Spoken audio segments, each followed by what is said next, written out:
Hey folks, this is Vince with Dad's Gaming Addiction, and today we're going to quickly review Panorama. This is a game that you can find on Steam for just under 15 bucks. On the surface, this game is very similar to another game called Dwarf Romantic. In that game, you were drawing tiles from a face-down stack and basically building a little town, like a little landscape. It's really beautiful, and Panorama is very similar to that. There are some key differences between the two, and there's actually a sheet on the Steam forums that you can look at. I'll include it here real quick. You can just go ahead and pause if you want to see more of this in greater detail, but the main difference is you're going to be focusing more on building structures instead of finishing quests. Okay, in Dwarf Romantic, it was all about, can you get 16 forest tiles together? Can you get 25 water tiles or whatever, railways together? In this game, it's more focused on constructing buildings, and you'll get them eventually, but typically it's just a blueprint that you put down, and you have to put the correct terrain requirement on top of them, or the landscape requirement, like this space might want a mountain, this space might want a forest, this one wants a wild flower tile. And in doing that, you complete the building and get a strategic bonus. Now, there are still side quests in the form of terrain in this game. Like, you have to put so many rocks together that are touching each other adjacently so that you can earn some extra points. And the goal, like in Dwarf Romantic, is to not run out of tiles. You earn more tiles by completing your objectives, constructing buildings, doing these side quests. On the bottom left-hand corner of the screen is a point tracker, I guess. And whenever that fills up, you'll be able to pick a new building to put down on the map.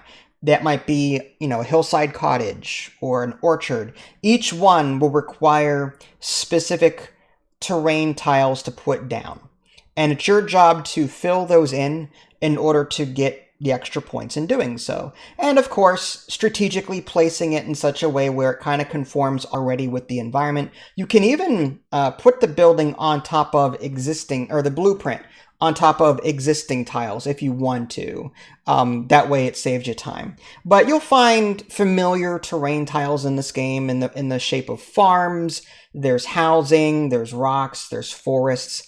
One cool thing about this game that I didn't like in Dwarf Romantic. In Dwarf Romantic, you have to rotate your tiles, and you're often just rotating ad nauseum trying to find the best connection. Here, rotation does not matter. It's more for aesthetics. So as long as, you're placing that tile down next to its cousin terrain, it's happy and you'll score some points. And I love that it'll say +4, +3, +2, +5, +0, depending on where you put it. So if you don't want to math it out too much, you can totally just look at the little cheat number there and determine how many points you're going to earn. And again, your goal in this game is to construct these buildings and keep the points flowing. By keeping the points flowing, you will fill up your score meter on the bottom left, and you will earn more tiles for placement in the future. I personally really like this game. It's a great alternate game compared to Dwarf Romantic. I mean, Dwarf Romantic is a beautiful game in its own right as well. So, I can't sit here and compare the two. Both have their own strategic way of making the player think about why they're doing what they're doing. So, one day you might be in the mood for rotating tiles. In that case, Dwarf Romantic might be what you want. Just more quest-focused. Whereas this game is more building-focused. And who cares about tile rotation, right? There's also a creative mode. You can toggle on, leveling and variations.